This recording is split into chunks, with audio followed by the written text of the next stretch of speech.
L'horloge sur la cheminée sonna 7 heures. Le duc Thaddeus Ashworth posa sa fourchette. Il ressentait l'irritation discrète d'un homme qui mangeait le même repas, dans le même silence, depuis 11 ans. Devant lui se trouvait un gigot de mouton, gris et dur. Il baignait dans une sauce claire qui n'avait que le goût du sel et de l'habitude. Il mâchait lentement, fixant la chaise vide de l'autre côté de la longue table en acajou. Il se disait, comme chaque soir, qu'il s'était habitué à manger seul. Le manoir d'Oakhaven s'étendait autour de lui comme une grande bête endormie. Ses hautes fenêtres étaient sombres dans le crépuscule du Yorkshire. Ses couloirs étaient bordés de portraits d'ancêtres. Tous semblaient partager son regard fatigué. Depuis la mort de sa mère, 9 ans plus tôt, les cuisines étaient dirigées par M. Puy. C'était un chef sévère, formé en France, qui préférait la précision à la saveur. La salle à manger s'était installée dans une sorte d'hiver permanent. Thaddeus s'était marié 3 mois auparavant. Rapidement et sans cérémonie, il avait épousé une femme discrète nommée Rosalind. Elle venait d'une maison déchue du Nord. Il l'avait fait par devoir, pour sceller une alliance promise par son défunt père. Il n'attendait rien de plus de cet arrangement. Juste une épouse qui resterait dans ses appartements et ne le dérangerait pas. Elle avait bien respecté sa part du marché d'ailleurs. En 3 mois, il avait à peine échangé plus d'une douzaine de phrases avec elle. Il était au milieu d'une bouchée de mouton quand une chose étrange se produisit. Une odeur s'infiltra dans la salle à manger. D'abord faible, elle se glissait sous la porte comme de la fumée, puis devenait plus forte. C'était une odeur chaude, vive et douce à la fois. Du gingembre peut-être, ou de la cannelle, mélangée à quelque chose d'herbacé qu'il ne pouvait nommer. Cela ne ressemblait en rien à la nourriture dans son assiette. C'était l'odeur d'un foyer dont il se souvenait à peine. Il leva les yeux, fronçant les sourcils. Il remarqua que le premier valet, un jeune homme solide nommé Wilkes, n'était plus à son poste. Wilkes qui était resté fidèlement près du buffet pendant 1 millier de dîners silencieux. « Wilkes » dit Thaddeus. Il n'y eut aucune réponse. Il se leva de table, légèrement agacé. Il se dirigea vers le couloir menant au passage des domestiques. Il suivait le parfum comme un homme suit un souvenir insaisissable. L'odeur s'intensifia près des escaliers de l'arrière-cuisine. Là, à travers la porte entr'ouverte, il vit le valet. Il se tenait parfaitement immobile, les yeux fermés. Il respirait l'odeur comme si c'était le meilleur vin de sa cave. « Que se passe-t-il ici » demanda Thaddeus. Wilkes sursauta si violemment qu'il faillit laisser tomber le plateau qu'il tenait. « Votre grâce, pardonnez-moi. Je ne faisais que passer. Et l'odeur. Quelle odeur » Avant que Wilkes ne puisse répondre, une petite voix s'éleva plus loin dans le couloir. « Ce n'est qu'un bouillon, votre grâce. Rien qui ne mérite de déranger le valet. » Thaddeus se retourna. Là, dans la faible lumière de l'office, se tenait sa femme. Elle avait une cuillère en bois à la main et un simple tablier noué sur sa robe du soir. Il avait vu Rosalind peut-être une centaine de fois depuis leur mariage. Toujours posée, toujours silencieuse. Toujours vêtue de modestes robes grises et lavande. Parfaite pour une femme déterminée à ne pas se faire remarquer. Il ne l'avait jamais vue dans une cuisine. Il ne l'avait certainement jamais vue cuisiner. « Lady Rosalind » dit-il, et la surprise dans sa propre voix l'étonna. « Que faites-vous »« Je ne me sentais pas très bien ce soir » dit-elle simplement. « Et je trouve qu'un bouillon épicé calme mon estomac mieux que tout ce que le cuisinier prépare. J'espère que je n'ai pas dérangé la maisonnée. » Il regarda par-dessus son épaule, dans l'office. Une petite marmite bouillonnait sur un feu doux.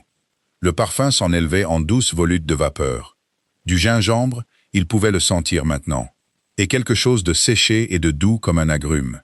Sous tout cela, une chaleur qui fit que son propre estomac, douloureux depuis des années sans explication, se tordit étrangement de désir. « Vous cuisinez » dit-il, et ce n'était pas tout à fait une question. « Un peu » dit-elle.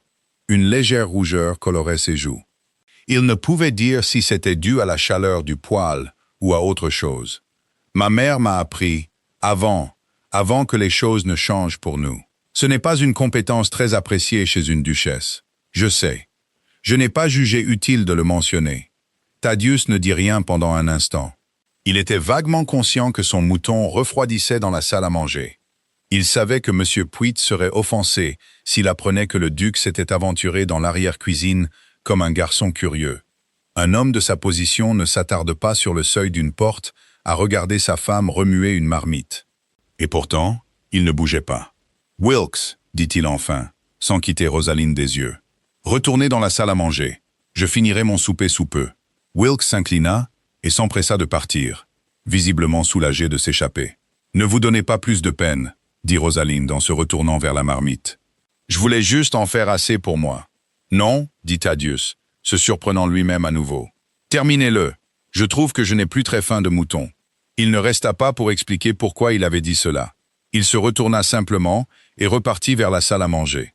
Ses pas étaient plus lents qu'auparavant. Son esprit revenait sans cesse à cette odeur qui avait arraché un valet adulte de son poste et un duc de sa propre table. Ce n'était qu'un bouillon, avait-elle dit. Mais quelque chose en lui, une chose ancienne et enfouie, qu'il croyait réduite au silence depuis longtemps, l'avait reconnu comme toute autre chose. Quelque chose qui sentait inexplicablement la cuisine de sa mère. Il ne pouvait dire pourquoi, bien que sa mère soit partie depuis près d'une décennie. Rosaline se réveilla avant le soleil, comme toujours. C'était une habitude de son passé dans le Nord, quand la maison de sa famille se dressait encore fièrement sur sa colline. Sa mère se levait à l'aube pour voir les fours allumés avant que les domestiques ne s'agitent. Cette maison avait disparu maintenant, vendue pour régler des dettes qu'elle n'avait jamais vraiment comprises. Sa mère était partie aussi, mais l'habitude restait, cousue en elle comme une couture qui ne se défrait pas. Elle s'habilla sans bruit, pour ne pas réveiller la femme de chambre qui dormait dans la petite pièce à côté de la sienne. Elle descendit l'escalier de service jusqu'à l'arrière-cuisine avant que le reste de la maisonnée ne se lève. À cette heure, la cuisine n'appartenait à personne. Monsieur Puit n'apparaîtrait pas avant 7 heures, et les jeunes filles de cuisine ne commenceraient leur travail qu'à 6 heures. Pendant 1 heure, les grandes marmites en cuivre et le large foyer étaient à elles seules. Elle mit une casserole de flocons d'avoine à mijoter. Elle y ajouta des pommes séchées, une mesure de miel, une pincée de muscade et une poignée de noix. Elle les avait apportées de ses anciennes réserves, transportées vers le sud, dans un coffre en bois qui contenait peu d'autres objets de valeur. C'était un porridge du Nord, épais et réconfortant. Le genre que sa mère préparait chaque matin d'hiver pour se protéger du froid humide qui s'infiltrait dans les articulations. Thaddeus, avait-elle remarqué en 3 mois d'observation discrète, mangeait très peu au petit déjeuner. Il se plaignait souvent, mais jamais à elle, d'un malaise à l'estomac qu'aucun médecin ne semblait pouvoir nommer. Elle n'avait pas l'intention de le guérir, elle voulait seulement se nourrir, comme la veille. Mais la marmite était grande, et il y avait plus de porridge qu'une seule femme ne pouvait en manger. Elle le laissa sur le feu doux, couvert, en remontant s'habiller pour la journée. Ce fut Madame Aldis, la gouvernante en chef, qui le trouva en premier. « Qu'est-ce que c'est que ça ?» murmura Madame Aldis, en soulevant le couvercle. L'odeur qui s'éleva de la marmite la fit s'arrêter, la louche à mi-chemin de sa bouche. Elle y goûta, juste une petite cuillerée, pour satisfaire sa curiosité. Elle se retrouva à en manger 3 autres avant de se ressaisir. Quand M. Hollis, le majordome, arriva pour superviser les préparatifs du matin, 2 des femmes de chambre les plus anciennes étaient déjà rassemblées autour de la marmite avec des cuillères empruntées. Madame Aldis était rouge et riait d'une manière qu'il ne lui avait pas vue depuis des années. « Que signifie ce désordre » demanda-t-il. Pourtant, sa voix manquait de sa sévérité habituelle, car l'odeur l'avait déjà atteint et exerçait une persuasion discrète sur son bon jugement. « Goûtez, Monsieur Hollis, dit l'une des femmes de chambre, une jeune femme nommée Effie. Elle lui tendit sa propre cuillère avant de se souvenir de sa place et de rougir violemment. « Je vous demande pardon, mais goûtez. » Hollis était un homme d'une grande dignité, avec 40 ans de service. Il n'était pas du genre à céder aux caprices des filles de cuisine, mais il prit la cuillère. Il avait bien mangé pendant ses années à Oak Haven, car le domaine était riche et ses garde-manger pleins. Mais il ne se souvenait pas de la dernière fois qu'un plat l'avait fait fermer les yeux comme celui-ci. Ce n'était pas de la nourriture à la mode. Ce n'étaient pas les sauces françaises délicates dont M. Puit était si fier. C'était simple, chaud, et avait le goût absurde du réconfort lui-même. Il posa la cuillère et contempla un long moment le plateau déjà préparé pour le petit déjeuner de sa grâce. 2 tranches de pain grillé brûlées sur les bords, comme toujours. L'employé de cuisine responsable du grille-pain n'avait jamais vraiment maîtrisé sa tâche. Et un œuf à la coque, légèrement refroidi par l'attente. « Effie, dit lentement Hollis, Apportez-moi un bol propre. Il servit lui-même une généreuse portion du porridge. Il l'arrangea avec le même soin qu'il accordait à la plus belle porcelaine. Il le monta dans la salle du petit déjeuner, laissant le pain brûlé sur la table de l'arrière-cuisine, non mangé et non regretté. Thaddeus était déjà assis quand Hollis entra. Son expression affichait la même patience impassible qu'il portait chaque matin. Il se préparait, comme toujours, à la douleur familière qui s'installait derrière ses côtes 1 heure ou 2 après son repas. Il vivait avec depuis si longtemps qu'il ne la considérait plus comme inhabituelle.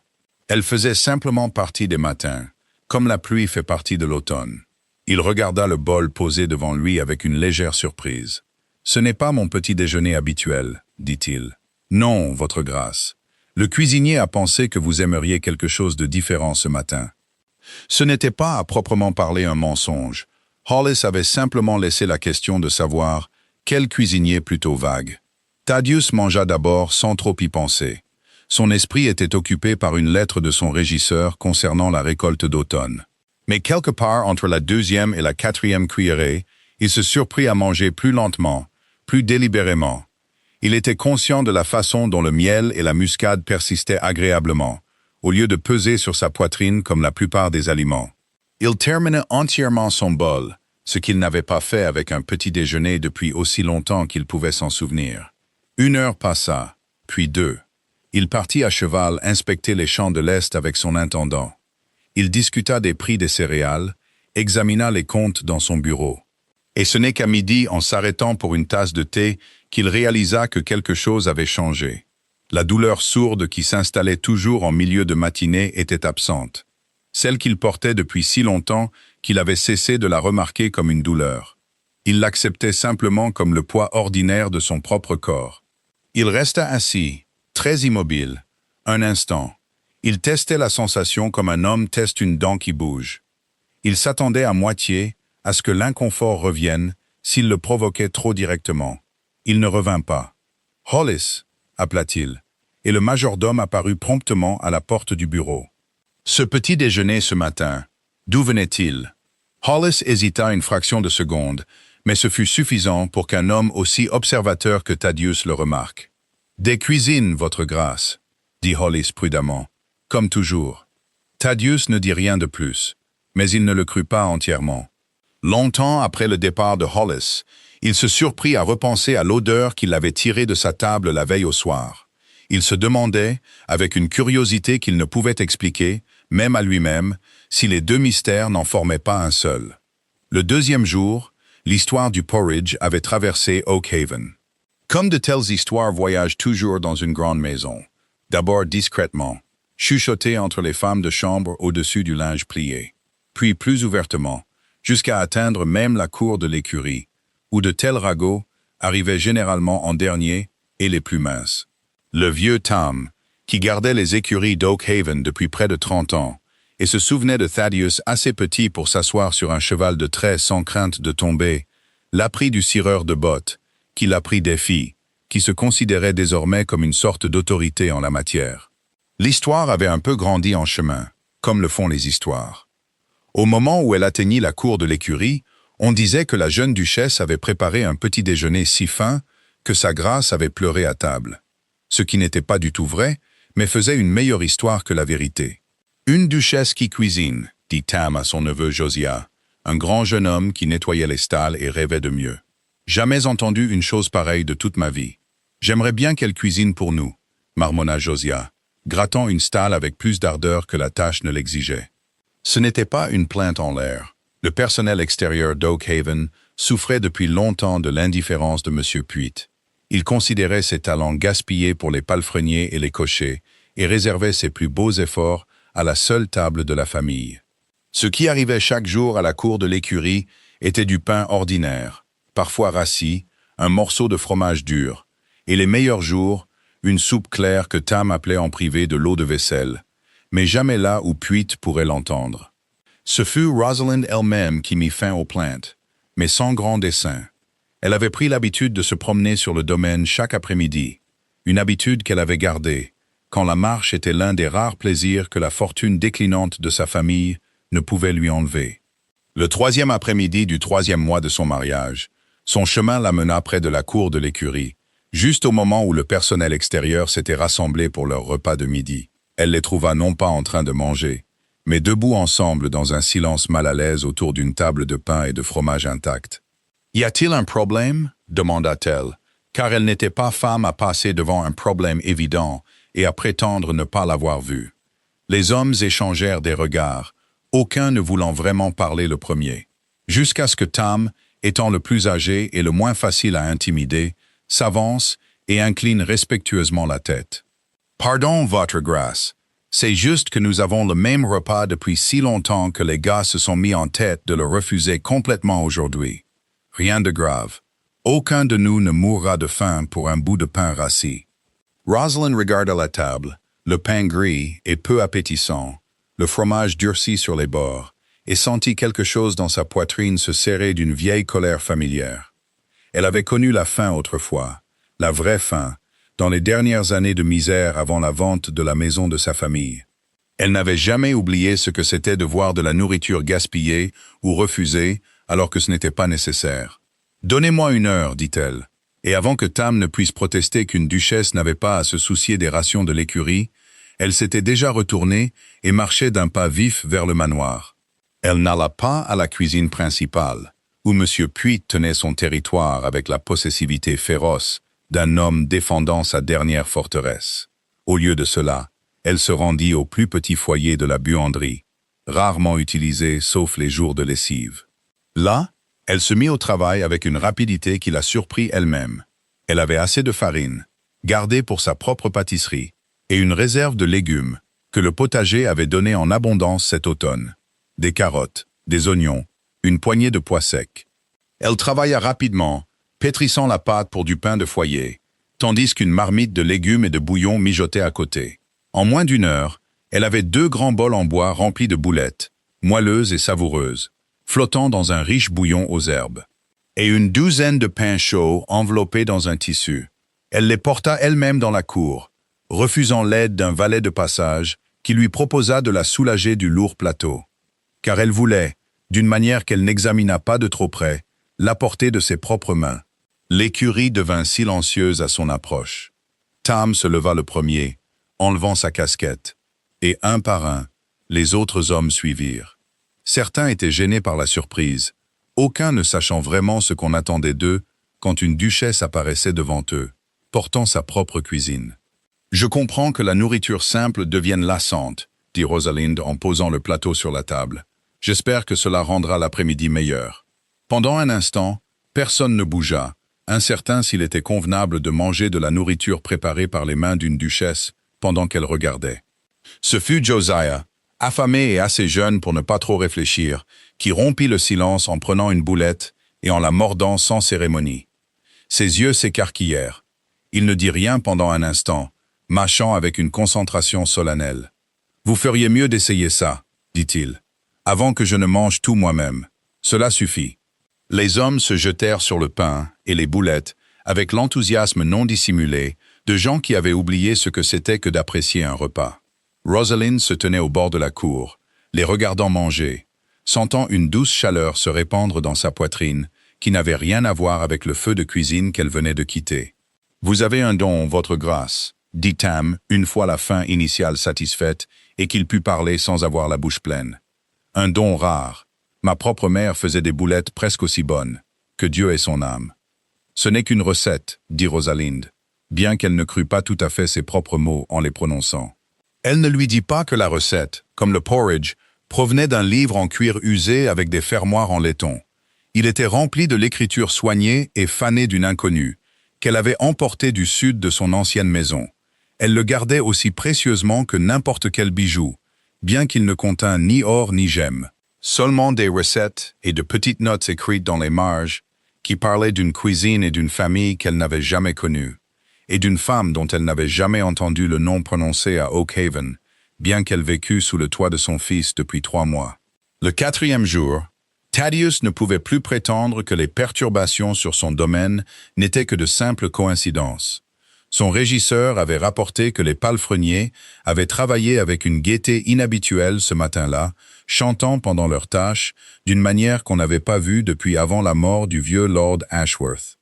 Monsieur Pweet était venu le voir, le visage rouge et indigné, se plaignant que la moitié du personnel de la maison avait complètement perdu l'appétit pour sa cuisine. Il ne pouvait pas dire pourquoi, seulement que les plateaux revenaient à la cuisine à peine touchés, tandis que les domestiques devenaient mystérieusement bien nourris ailleurs. Et Thaddeus lui-même, 3 matins de suite, avait mangé des petits déjeuners qu'il n'avait pas commandés. Et il se retrouvait, pour la première fois depuis des années, libéré de la douleur qui le tourmentait depuis si longtemps qu'il avait cessé de la trouver étrange. Il convoqua Rosalind dans son bureau, incertain de ce qu'il voulait lui dire exactement, seulement que l'affaire exigeait une réponse. Elle arriva promptement, vêtue de son gris discret habituel, ses cheveux sombres soigneusement épinglés sous un petit bonnet. Elle se tint devant son bureau avec l'immobilité composée qui lui était devenue si familière et qui ne lui disait presque rien du tout. « Vous m'avez fait appeler, votre grâce. » En effet, il posa sa plume et l'étudia un instant, ne sachant comment commencer. « Il y a eu des changements dans cette maison ces derniers jours. Des changements dont je comprends que vous êtes responsable. Je n'avais pas l'intention de causer des ennuis, dit-elle prudemment. Je voulais seulement me nourrir, puis nourrir le personnel. Je ne pensais pas que cela attirerait autant l'attention. Le personnel a pratiquement abandonné la cuisine de M. Pweet, dit Thaddeus. Mon propre petit déjeuner a changé sans mon ordre. Je constate que je ne souffre plus des douleurs que je supporte depuis des années, et je ne sais pas si je dois être reconnaissant ou alarmé. Un léger sourire incertain effleura ses lèvres. J'espère la gratitude, votre grâce, bien que je comprenne si la seconde option semble plus naturelle. Il faillit lui rendre son sourire. Il se retint avant de le faire, une vieille habitude de réserve ramenant son expression à son immobilité habituelle. Il se leva plutôt pour arpenter son bureau, ses bottes silencieuses sur l'épais tapis. C'est en se tournant près de la fenêtre, son esprit cherchant encore quoi dire, que son regard tomba sur le petit coffre en bois qu'elle avait apporté avec elle en emménageant dans la maison. Il était toujours posé, sans rien de remarquable, dans un coin du bureau où elle l'avait laissé ce matin-là, après avoir pris quelque chose à l'intérieur. Le couvercle était légèrement ouvert, et là, niché parmi quelques châles pliés et des lettres, se trouvait un livre.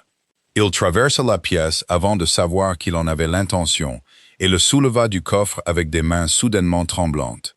Il était relié en cuir brun usé, ses coins adoucis par l'âge et la manipulation, fermés par 2 petits fermoirs en laiton en forme de feuille.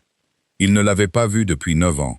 Il avait cru jusqu'à cet instant qu'il n'existait plus du tout, vendu avec le reste des affaires de sa mère dans les terribles mois de deuil aveugle après sa mort, quand il avait été trop jeune et trop brisé pour empêcher la dispersion de choses qu'il ne pouvait encore supporter de regarder. « Où ?» dit-il, et sa voix sortit basse et étrange. « Avez-vous eu ça ?» Le visage de Rosalind changea instantanément, l'alarme remplaçant son aisance antérieure. « Votre grâce, répondez-moi. » Il retourna le livre dans ses mains, et là, estampillées faiblement dans le cuir près du dos, se trouvaient des initiales qu'il reconnut avec un choc qui lui serra la poitrine. E.A. Eleanor Ashworth. Le livre de sa mère, ses recettes, son écriture, son monde privé dans lequel il n'avait jamais été autorisé à entrer. Car les cuisines avaient toujours été son domaine exclusif, un refuge contre un mariage qui lui avait donné peu de joie. « Il est à moi, » dit Rosalind. « Il est à moi, depuis des années. »« Ceci appartenait à ma mère, » dit Thaddeus, et quelque chose de froid le traversa, déplaçant la chaleur qui avait commencé à croître prudemment entre eux ces derniers jours. Comment une étrangère du Nord en vient-elle à posséder le livre privé de ma mère, à moins qu'elle ne l'ait pris, ou acheté à quelqu'un qui n'avait pas le droit de le vendre? « Je ne l'ai pas volé, » dit Rosalind, sa voix s'élevant légèrement, bien qu'elle se reprit et l'adoucit à nouveau. « Je ne vous ai jamais menti, votre grâce, et je ne commencerai pas maintenant. Mais il y a plus à expliquer que je ne peux le dire en un seul souffle, et je vous demande seulement de me laisser la chance de le faire. »« Je ne demande rien de plus qu'une réponse honnête, » coupa-t-il, et la dureté de sa propre voix le surprit même lui. Il n'avait pas voulu paraître si dur, mais le deuil, ancien et mal enterré, était monté en lui plus vite que la raison.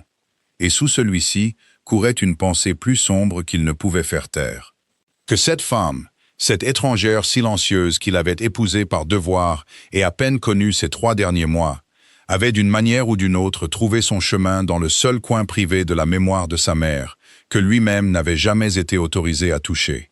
Et qu'elle le paradait maintenant dans ses cuisines, comme s'il lui appartenait. « Vous croyez que je cherche à me moquer de vous ?» dit Rosalind doucement, lisant l'accusation sur son visage avant qu'il ne l'ait entièrement formulée. « Vous croyez que j'ai pris quelque chose de précieux et que j'en ai fait un spectacle? N'est-ce pas le cas ?» Elle ne répondit rien à cela.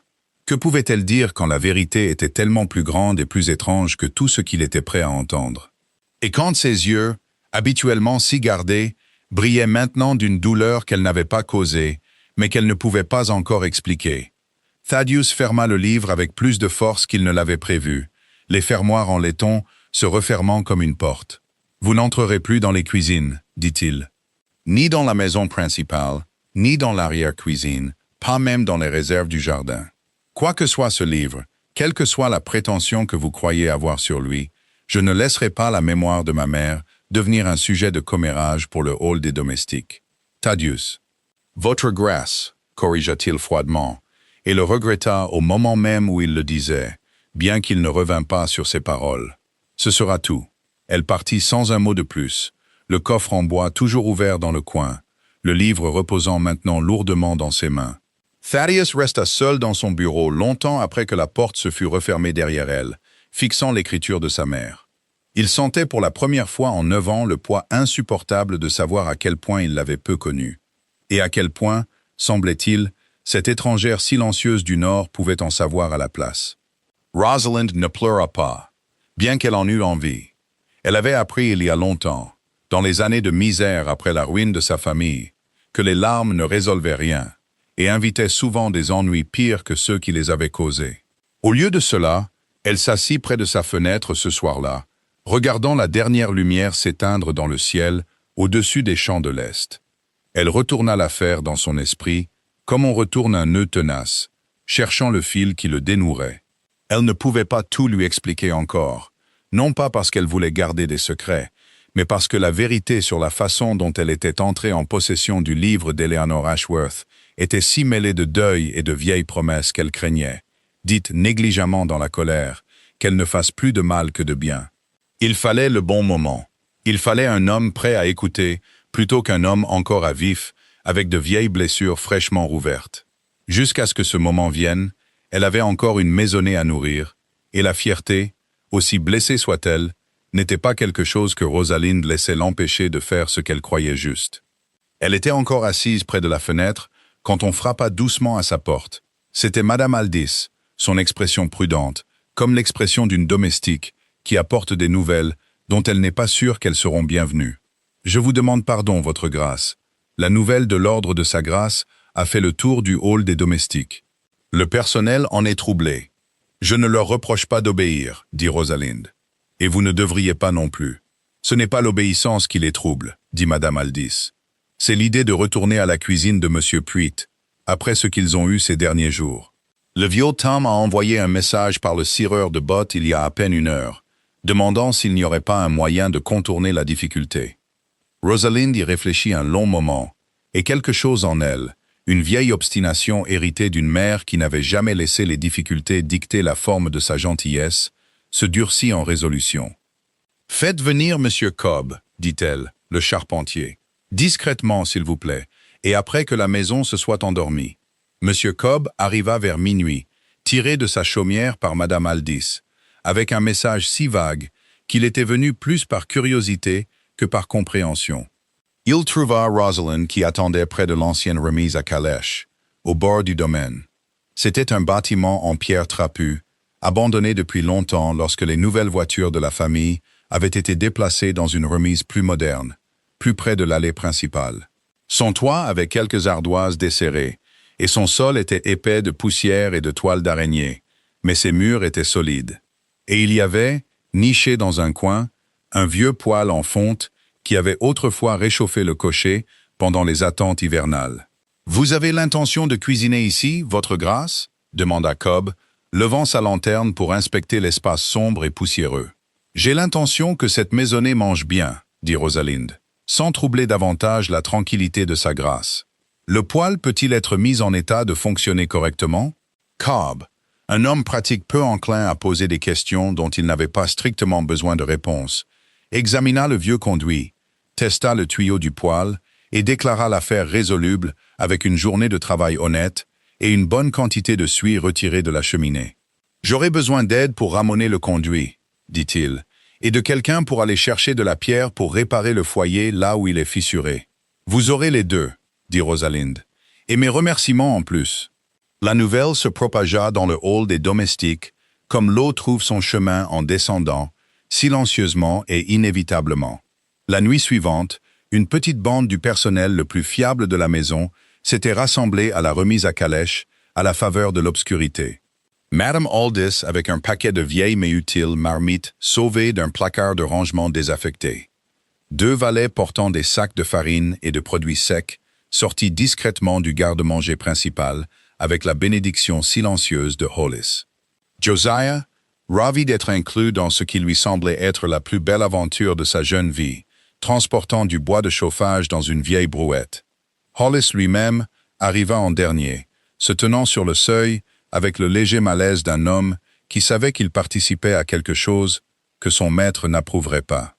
Et il avait décidé, après mûre réflexion, que sa loyauté envers le bonheur de la maisonnée l'emportait sur sa loyauté envers un seul ordre de mauvaise humeur. « Je devrais interdire cela, » dit-il à Rosalind, bien qu'il n'y eût aucune force réelle derrière ces mots. « Alors interdisez-le, » dit Rosalind doucement, « et je comprendrai. » Hollis regarda autour de la remise, Cobb agenouillé près du foyer fraîchement nettoyé, les valets empilant des sacs de farine avec plus d'enthousiasme qu'ils n'en avaient montré pour aucune tâche depuis des mois. Madame Aldis triait déjà les marmites, avec la satisfaction vive d'une femme revenue à un travail utile. « Je trouve, » dit Hollis lentement, « que mon souvenir des mots exacts de sa grâce devient incertain plus je reste ici.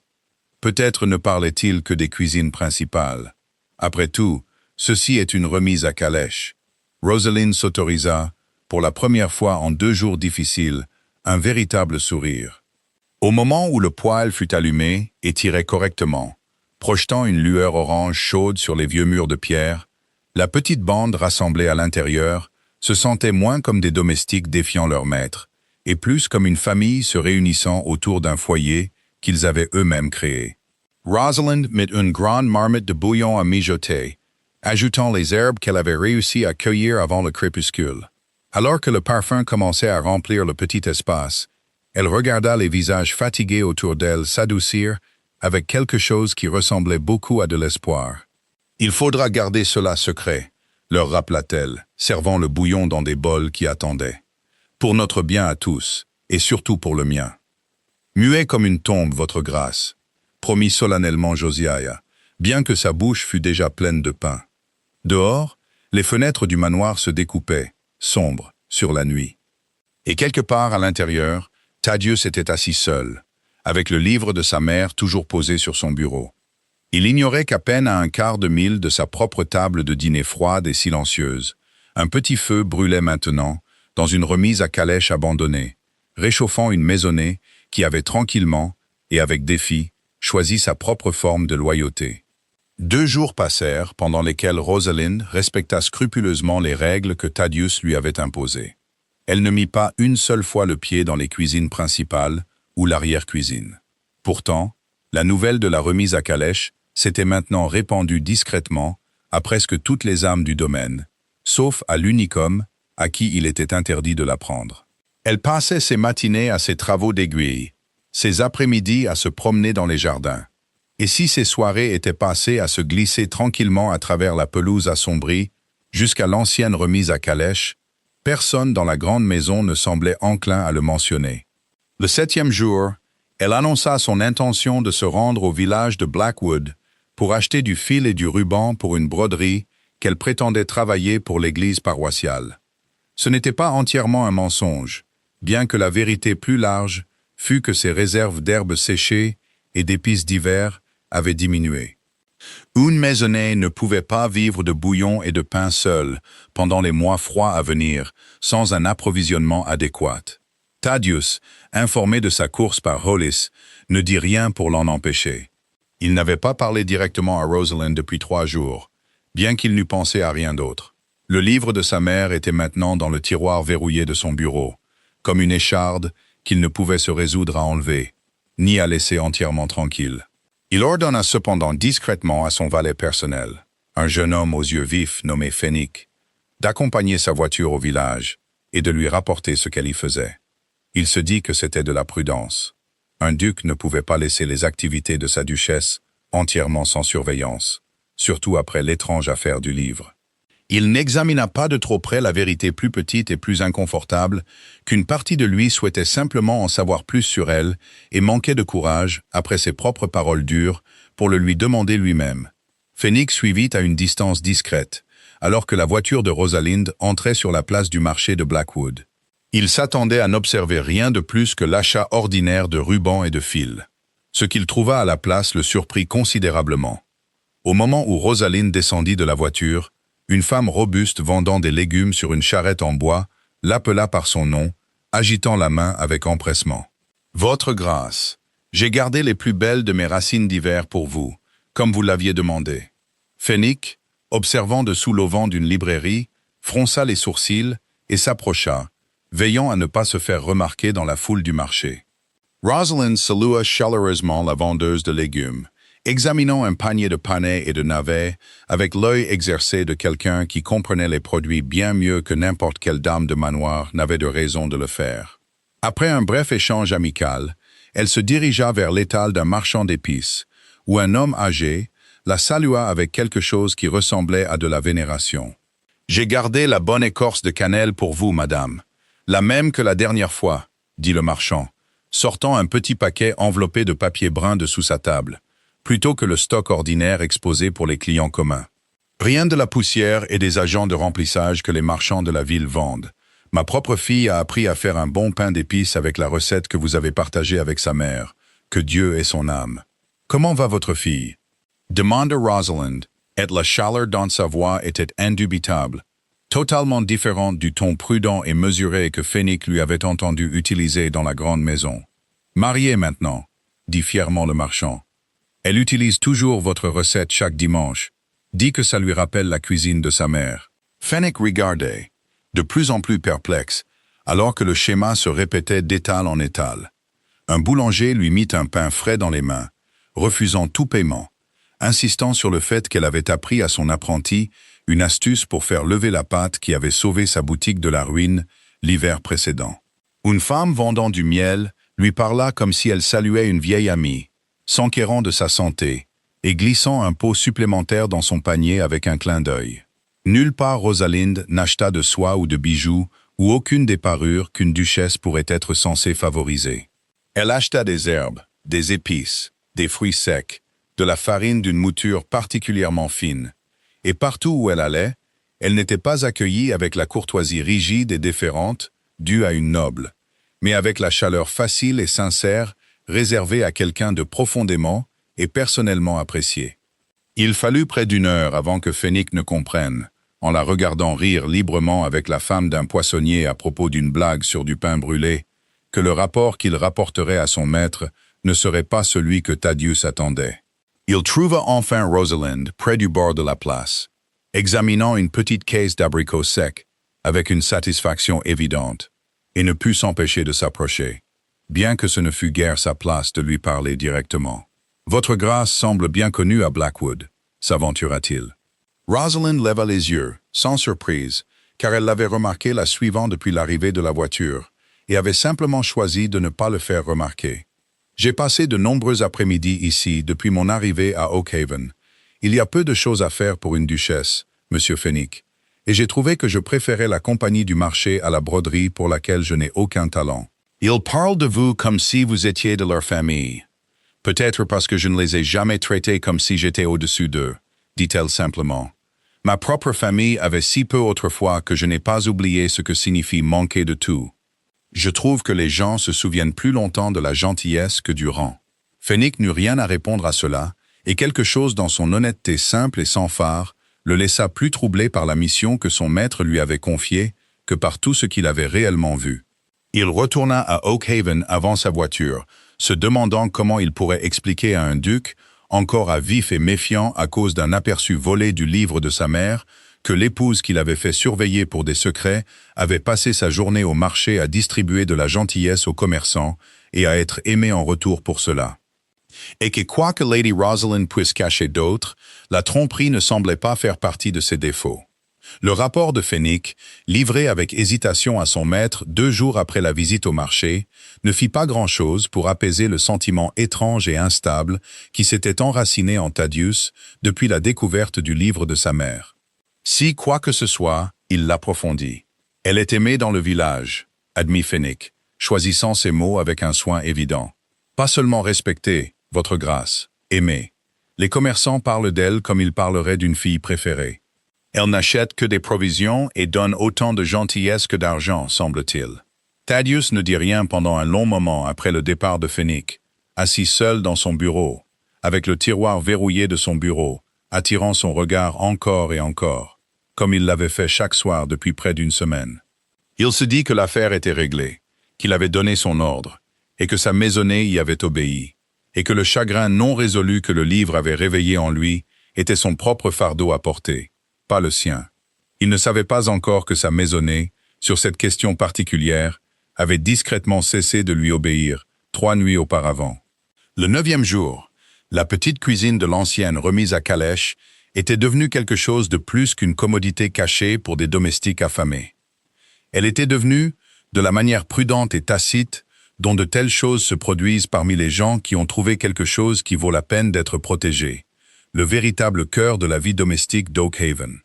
Ce soir-là, alors que la pluie commençait à tomber doucement contre les hautes fenêtres du manoir, Hollis s'approcha du personnel supérieur avec un air de conspiration solennelle qui aurait semblé, à tout observateur extérieur, légèrement ridicule sur un homme de sa grande dignité. « Madame Aldis a pris froid », annonça-t-il au valet assemblé dans le hall des domestiques, bien que Madame Aldis, debout juste derrière lui en parfaite santé, ne dit rien pour le contredire. « Effie est troublée par un mal de tête. Moi-même, je trouve que mes genoux me font terriblement mal par ce temps.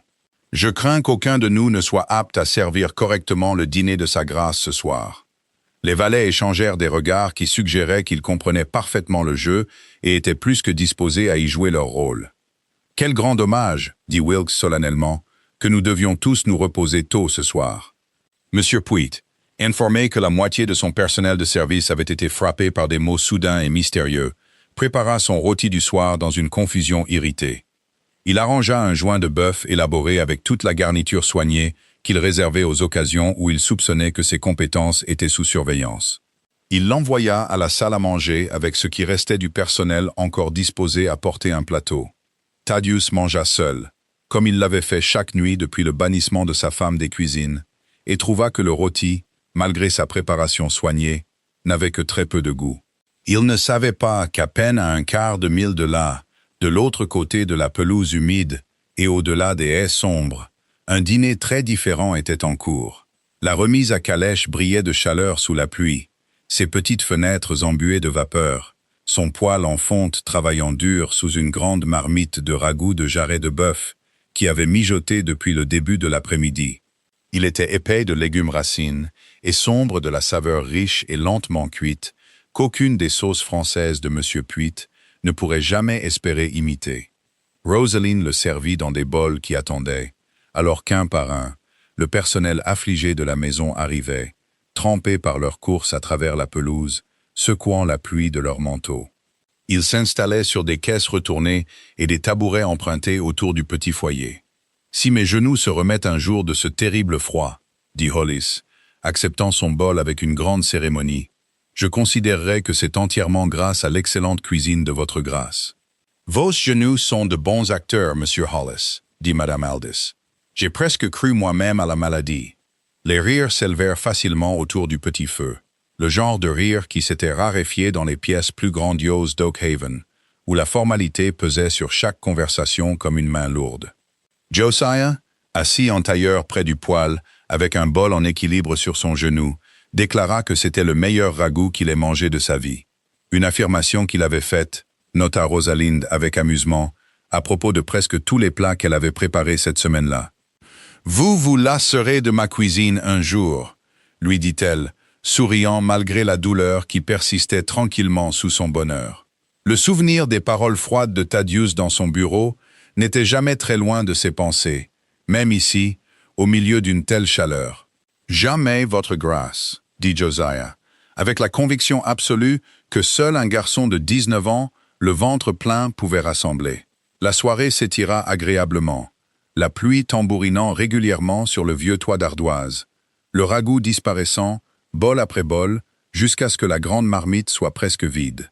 C'était vers la fin du repas, alors que la petite assemblée s'installait dans le silence confortable qui suit un bon repas partagé entre de bonnes compagnies, que Madame Aldis, enhardie peut-être par la chaleur du ragoût ou par le vin que Cobb avait judicieusement apporté, s'aventura à poser une question qui était clairement restée non dite parmi le personnel depuis quelques jours. « Votre grâce, dit-elle prudemment, puis-je vous demander, ce livre que sa grâce a trouvé, celui qu'il croit que vous avez pris, était-ce vraiment celui de sa mère ?» La remise à calèche devint plus silencieuse. Même Josiah, habituellement inconscient de ses subtilités, sembla sentir le changement et immobilisa sa cuillère. Rosalind resta silencieuse un long moment, les yeux fixés sur les basses flammes du poêle, et quand elle parla enfin, sa voix portait un poids qu'aucun d'eux ne lui avait entendu auparavant. « C'était le cas, dit-elle, et il m'a été donné librement de sa propre main quelques années avant sa mort. Je n'ai pas menti à sa grâce à ce sujet, ni sur quoi que ce soit d'autre. Je n'ai simplement pas encore trouvé le courage, ni le bon moment pour lui dire toute l'histoire. »« Pourquoi pas, votre grâce, si la vérité est si simple ?» demanda doucement Hollis. Rosalind leva les yeux, et à la lueur du feu, ses yeux contenaient quelque chose entre le chagrin et une résolution tranquille. « Parce que ce n'est pas simple du tout, dit-elle.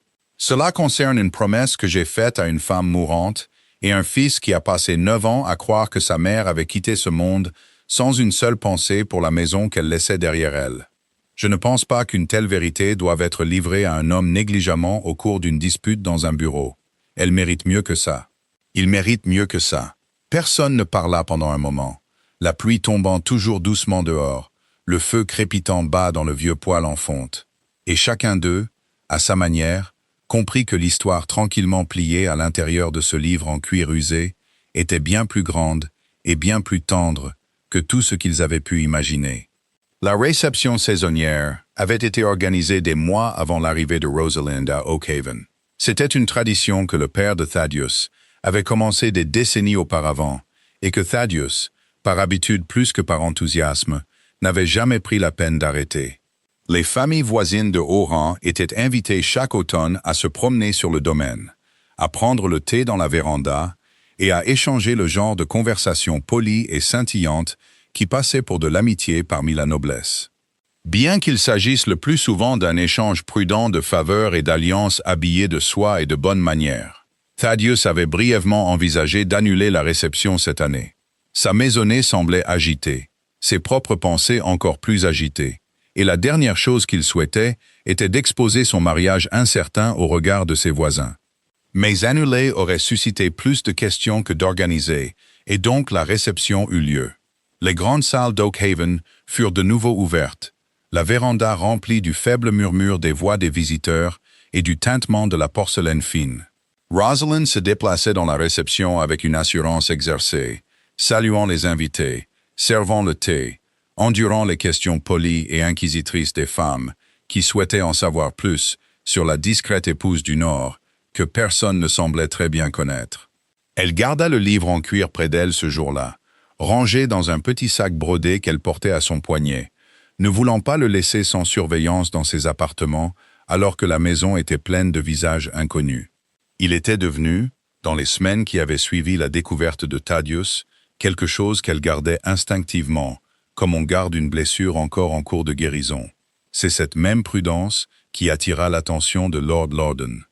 Loudon était un propriétaire terrien voisin de fortune modeste et d'ambition considérable. C'était un homme dont le domaine bordait les champs de l'est d'Oak Haven et qui convoitait depuis longtemps les riches pâturages qui se trouvaient le long de la frontière contestée entre leurs deux propriétés. Il avait assisté à la réception comme il assistait à chaque événement de ce genre, moins par plaisir que par opportunité, ses yeux perçants, mesurant toujours la valeur de tout ce qui croisait son chemin. Il remarqua l'attention particulière de Rosalind pour le petit sac brodé au début de l'après-midi. La façon dont sa main y revenait inconsciemment chaque fois qu'elle passait d'un groupe d'invités à un autre, la façon dont elle semblait réticente à le poser, même pour servir le thé. Une femme ne gardait pas un réticule perlé aussi étroitement, à moins qu'il ne contienne quelque chose de valeur réelle.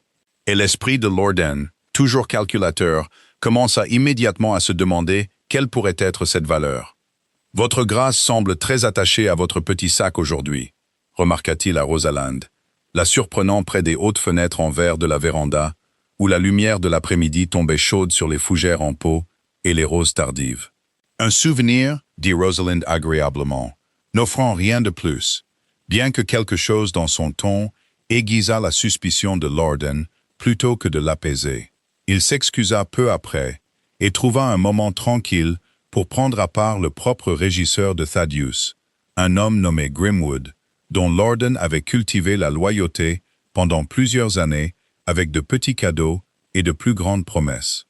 « La femme de votre maître porte quelque chose qu'elle est très désireuse de protéger, » dit Lorden en gardant la voix basse. « Je me demande si ce ne seraient pas des papiers d'une certaine importance, des actes de propriété peut-être, ou des cartes d'arpentage. Une femme ne sert pas un simple bibelot aussi fort. » Grimwood, qui en savait un peu plus sur les finances d'Oakhaven qu'un homme dans sa position ne le devrait strictement, considéra cela avec intérêt. Le litige frontalier le long des champs de l'Est couvait depuis des années, et tout document qui pourrait faire pencher la balance en faveur de Lorden vaudrait une somme considérable pour un homme prêt à vendre de telles informations. « Je sais seulement que sa grâce a été inhabituellement de mauvaise humeur ces dernières semaines, » admit Grimwood, et que cela concerne un livre que sa femme a apporté avec elle dans le mariage. J'ai entendu les domestiques en parler, mais prudemment, comme si c'était une affaire qui ne devait pas être entendue par des oreilles extérieures. Les yeux de Lorden brillèrent de la satisfaction particulière d'un homme qui croit avoir trouvé précisément ce qu'il cherchait. Un livre gardé secret, si étroitement gardé que même la propre maisonnée d'un duc n'en parlait qu'à voix basse. Il fallait peu d'imagination pour croire qu'une telle chose pourrait contenir des registres de domaine, des relevés privés, peut-être même une correspondance qui pourrait s'avérer utile dans sa longue campagne pour les pâturages de l'Est. « Il y a un tavernier dans le village, » dit Lorden pensivement, « qui me doit une dette considérable suite à une partie de cartes qu'il a été assez sot pour perdre. Je crois qu'il pourrait être persuadé de gagner sa liberté de cette dette par une petite course ce soir, une fois que la réception sera terminée et que l'attention de la maisonnée se tournera vers le souper. » Grimwood, mal à l'aise mais peu disposé à refuser un homme dont il était venu à dépendre de la faveur, ne dit rien pour décourager le plan. Le soir, alors que les dernières voitures des visiteurs commençaient à s'éloigner sur la longue allée d'Oakhaven et que la maisonnée s'installait dans la tâche plus calme de nettoyer la véranda, un jeune homme mince et quelconque se glissa par l'entrée des domestiques. Il passa inaperçu dans l'agitation générale des invités qui partaient, ses instructions de Lord Lorden claires et simples. Trouvez le livre en cuir gardé dans l'aile nord, ou que Lady Rosalind ait pu le laisser en lieu sûr, et l'apporter discrètement à l'écurie, où une petite bourse de pièces l'attendrait pour régler entièrement sa dette. Il ne savait pas, ni Lorden d'ailleurs, ce que le livre contenait réellement. Il savait seulement qu'il était assez précieux pour valoir la peine d'être volé. Et dans une maisonnée aussi grande et distraite que Oakhaven, le soir de sa réception saisonnière, un visage inconnu de plus se déplaçant tranquillement dans les couloirs des domestiques semblait peu susceptible d'attirer l'attention. Il avait dans cette supposition presque raison. Ce qu'il n'avait pas prévu, c'était un majordome nommé Hollis, dont les 40 années de service l'avaient rendu exceptionnellement attentif à la manière particulière dont un visage inconnu se déplace dans une maison où il n'a pas sa place. Ni une maisonnée de domestiques, qui avait développé ces dernières semaines une loyauté féroce et tranquillement déterminée envers le livre même que le jeune homme avait été envoyé voler. Hollis avait passé la meilleure partie de la soirée à accompagner les derniers invités à leur voiture. Au moment où les dernières roues avaient crissé sur l'allée de gravier dans l'obscurité, il était fatigué de la manière particulière qui ne venait que d'heures de sourire et de surveillance attentif. Il retournait vers le hall des domestiques, n'ayant l'intention de rien de plus qu'une tasse de thé tranquille avant de se retirer. C'est alors qu'il remarqua une silhouette se déplaçant dans le couloir de la bibliothèque, qui n'appartenait à aucun visage qu'il reconnaissait parmi le personnel de la maison. L'homme était jeune, mince, vêtu de vêtements un peu trop fins pour un ouvrier, mais un peu trop grossiers pour le valet d'un gentleman. Il se déplaçait avec la prudence hâtive particulière de quelqu'un qui ne souhaitait pas être vu et qui s'y prenait plutôt mal. Hollis, qui avait passé 4 décennies à apprendre à lire les moindres détails du rythme d'une maisonnée, sut immédiatement que quelque chose n'allait pas du tout. Il ne dit rien au début, se contenta de reculer dans l'ombre d'une porte et observa l'étranger se diriger vers l'aile nord. Il s'arrêta devant le salon privé de Rosalind avec la manière hésitante et chercheuse d'un homme cherchant quelque chose dont on lui avait dit l'existence, mais sans lui dire exactement où. Hollis se déplaça rapidement et silencieusement, se glissant dans le passage des domestiques, jusqu'à la petite pièce où 2 valets, Wilkes et un homme plus jeune nommé Tobin, finissaient le dernier polissage de la soirée. « Il y a un étranger dans l'aile nord, » dit-il, d'une voix basse et urgente. « À en juger par son apparence, aucune affaire honnête ne l'a amené ici. Venez avec moi et sans bruit. » Ils trouvèrent l'homme juste au moment où il sortait du salon de Rosalind, le livre en cuir glissé sous son manteau, son visage pâle de la culpabilité particulière de quelqu'un qui vient de faire quelque chose de considérablement plus effrayant en pratique que cela n'avait semblé dans la planification. « Arrêtez-vous là, » dit Hollis, et sa voix, bien que non élevée, portait l'autorité indubitable de 40 années passées à commander une grande maison. Le jeune homme se figea une fraction de seconde, puis s'enfuit. Mais Tobin, plus jeune et considérablement plus rapide que ses 2 compagnons, l'attrapa par le col avant qu'il n'ait fait plus de quelques pas dans le couloir. Le livre glissa dans la bagarre, glissant sur le sol poli, et Wilkes le récupéra immédiatement, le tenant avec soin, comme s'il comprenait, même sans qu'on lui ait raconté toute l'histoire, que c'était quelque chose de précieux. « Qui vous a envoyé ?» demanda Hollis, une fois que Tobin eut fermement maîtrisé le jeune homme, et que toute idée de fuite l'eut clairement abandonné. Le voleur, essoufflé et complètement effrayé, n'eut besoin que de peu de persuasion pour parler. Un gentleman du domaine de l'Est, Lord Loudon. Je lui devais une dette, et il a dit que le livre contenait des papiers de grande valeur, que je n'avais qu'à l'apporter à l'écurie, et que ma dette serait pardonnée. Hollis échangea un long regard avec Wilkes par-dessus la tête du jeune homme. Cela confirmait une suspicion qui s'était tranquillement formée parmi le personnel de la maison depuis le début de la réception, que l'intérêt de Lord Loudon pour la frontière était devenu considérablement plus agressif ces derniers temps, et qu'un homme de son ambition n'hésiterait pas à s'abaisser au vol s'il croyait que cela pourrait servir ses desseins. « Vous retournerez auprès de votre seigneur, Loudon, » dit Hollis lentement, relâchant lui-même le col du jeune homme une fois que la prise de Tobin se fut desserrée.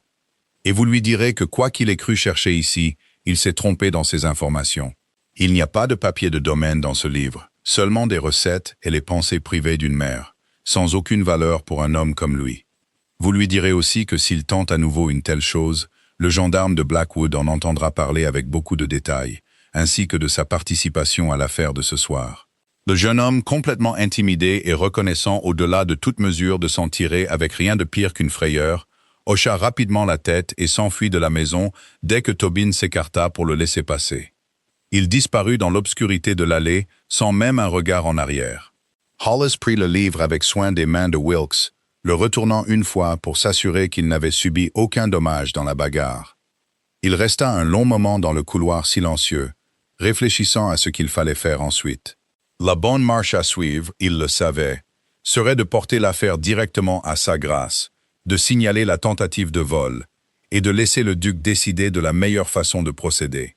C'était, après tout, précisément le genre d'affaire sérieuse qu'un majordome était tenu par devoir de signaler. Et pourtant, Hollis se surprit à penser aux paroles de Rosalind dans la remise à calèche quelques nuits auparavant, de la promesse dont elle avait parlé, de la mère mourante, de la vérité qu'elle souhaitait donner à son mari avec douceur, plutôt que de la lui imposer par le scandale et l'accusation. Apporter le livre à Thaddeus maintenant, récupéré d'un voleur engagé par un voisin intrigant, ne ferait qu'approfondir la suspicion qui pesait déjà si lourdement entre mari et femme, alors que la vérité, une fois correctement racontée, méritait d'arriver avec tendresse plutôt qu'avec alarme. Wilkes, dit finalement Hollis, allez chercher Lady Rosalind. Discrètement, s'il vous plaît, et ne parlez à personne d'autre de l'affaire de ce soir, jusqu'à ce qu'elle ait eu la chance de décider comment elle doit être gérée.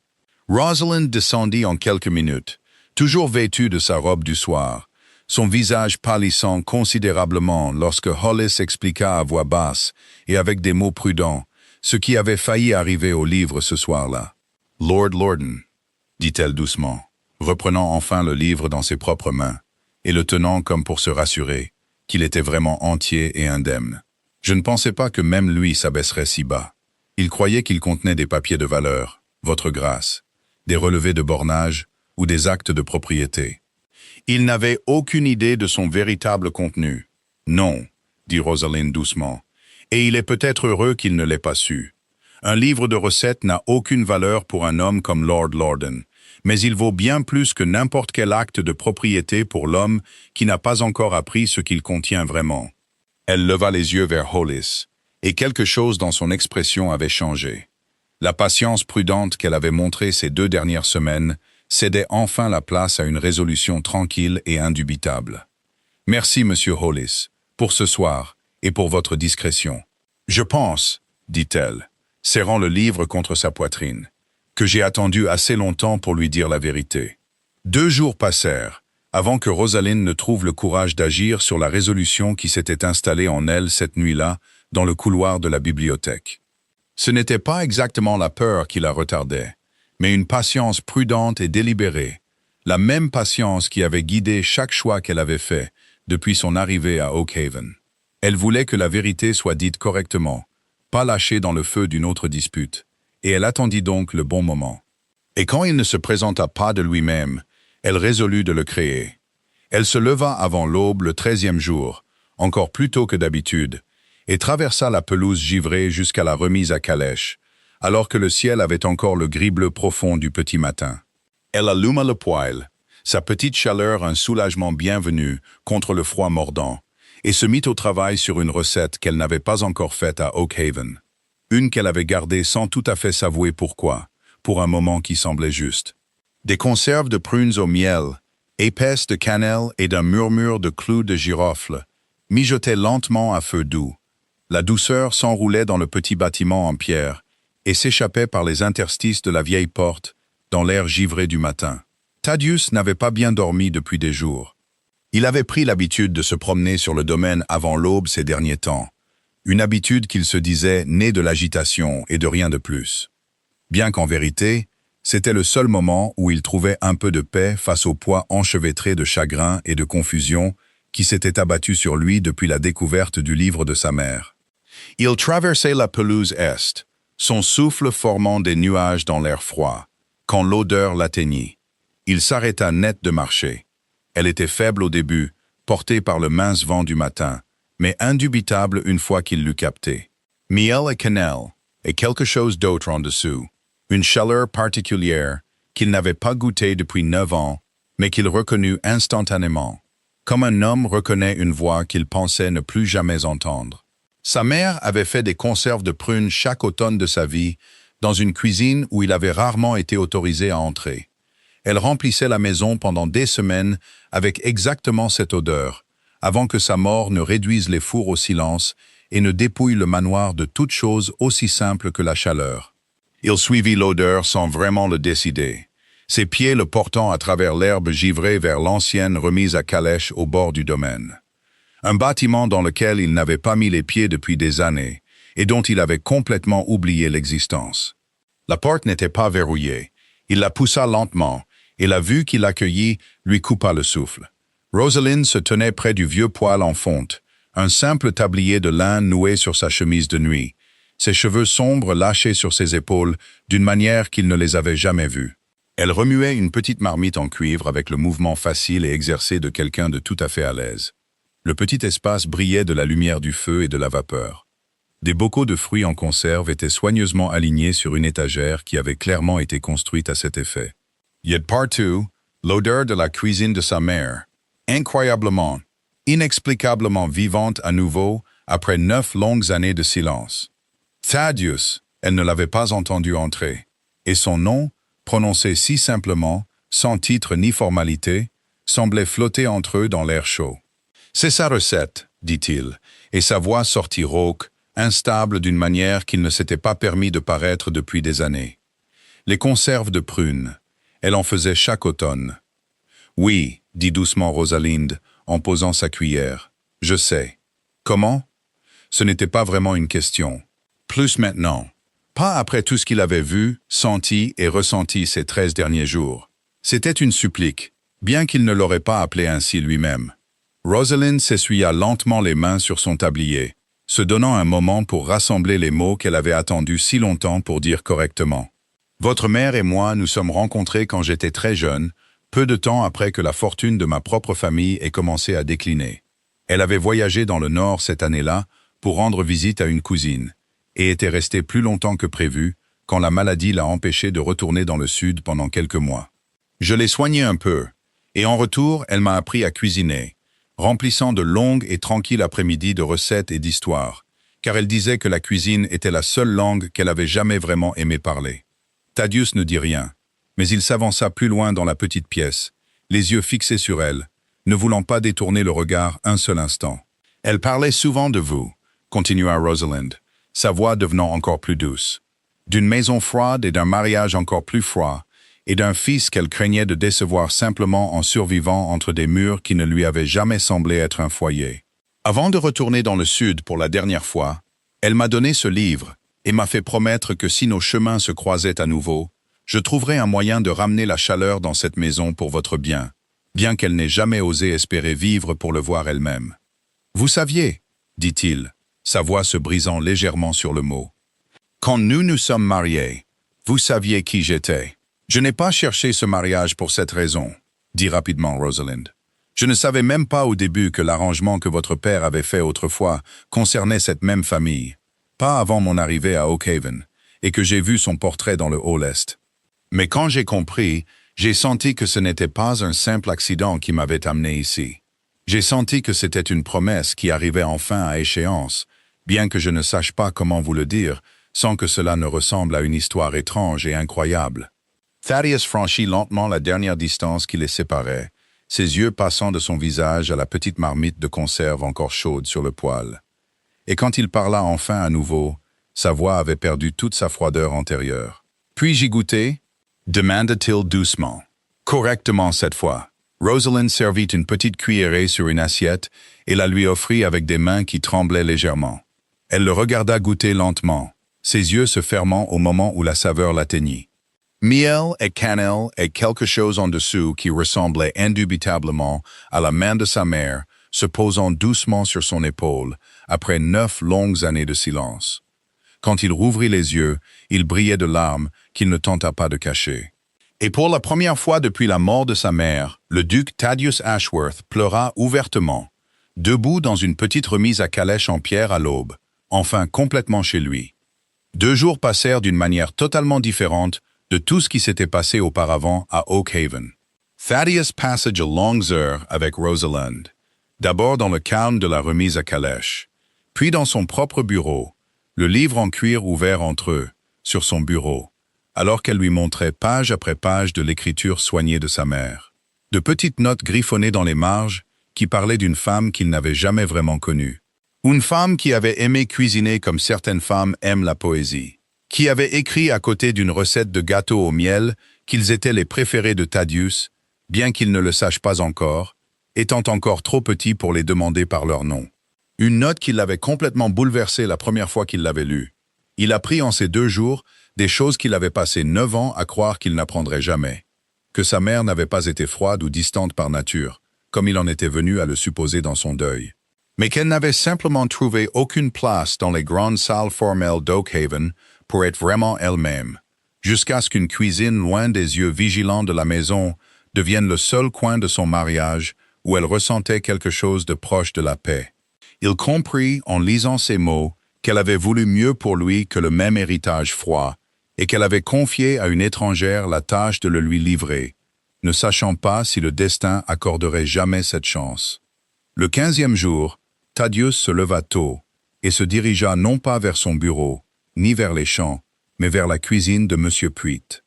Le chef était déjà au travail, préparant le déjeuner élaboré de la journée avec son efficacité habituelle, vive et désintéressée. « Monsieur Puit, dit Thaddeus, et quelque chose dans son ton fit que le chef posa immédiatement son couteau. « Je vous remercie pour vos années de service à cette maisonnée.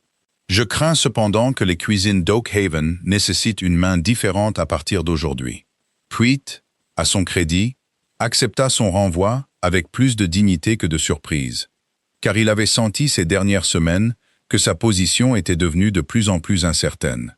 Il partit dans l'heure avec un règlement généreux, et non sans un certain soulagement d'échapper à une maisonnée qui avait si complètement cessé d'apprécier ses talents particuliers. Thaddeus fit alors quelque chose qu'il n'avait pas fait en 9 ans. Il se dirigea vers les lourdes portes en chêne de la grande cuisine, des portes qui étaient restées largement fermées à quiconque autre que le personnel de Puit depuis la mort de sa mère, et les déverrouilla lui-même, la vieille clé en fer tournant difficilement dans une serrure rarement utilisée. Il trouva Rosalind dans le petit jardin derrière le manoir, cueillant les dernières herbes de la saison avant que le gel ne les réclame entièrement, et lui tendit la clé, sans qu'aucune explication ne soit nécessaire entre eux. « Les cuisines sont à vous, dit-il, si vous les voulez.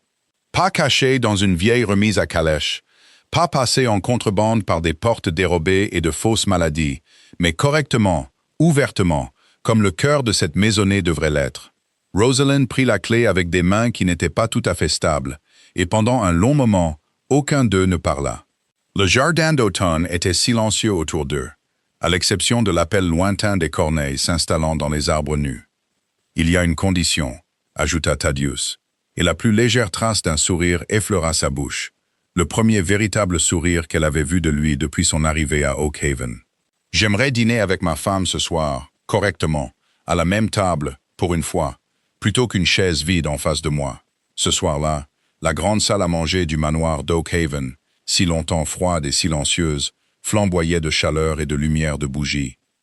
La nouvelle s'était discrètement répandue dans la maisonnée que sa grâce lui-même avait demandé à tout le personnel de se joindre à la table familiale ce soir-là. Un arrangement inouï que Hollis, après les événements des dernières semaines, accepta avec bien moins de surprise que la bienséance ne l'aurait autrement exigé. La longue table en acajou, qui pendant des années n'avait accueilli qu'un seul duc solitaire, picorant du mouton trop cuit, croulait maintenant sous les plats apportés de la cuisine avec une fierté évidente.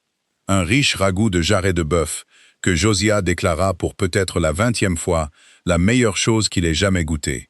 Du pain de foyer chaud encore fumant du four, des conserves de prunes au miel étalées généreusement sur des scones frais. Et au centre de tout cela, un grand rôti, préparé non pas par un chef français sévère cherchant à impressionner, mais par une duchesse qui avait enfin eu la permission de nourrir sa maisonnée de tout son cœur. Madame Aldis était assise à côté de Hollis, tous deux semblant à peine croire à leur propre présence à une telle table. Tandis que Tam et Josiah occupaient des sièges plus bas, le jeune palefrenier mangeant avec le même enthousiasme débridé qu'il avait montré ce tout premier après-midi dans la cour.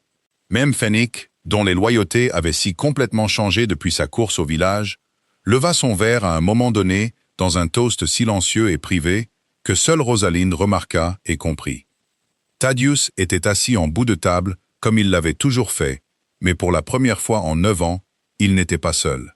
Rosalind était assise à côté de lui, non pas de l'autre côté de la vaste étendue de bois poli, comme la coutume l'aurait dicté, mais assez près pour que leurs mains se reposent l'une près de l'autre sur la table.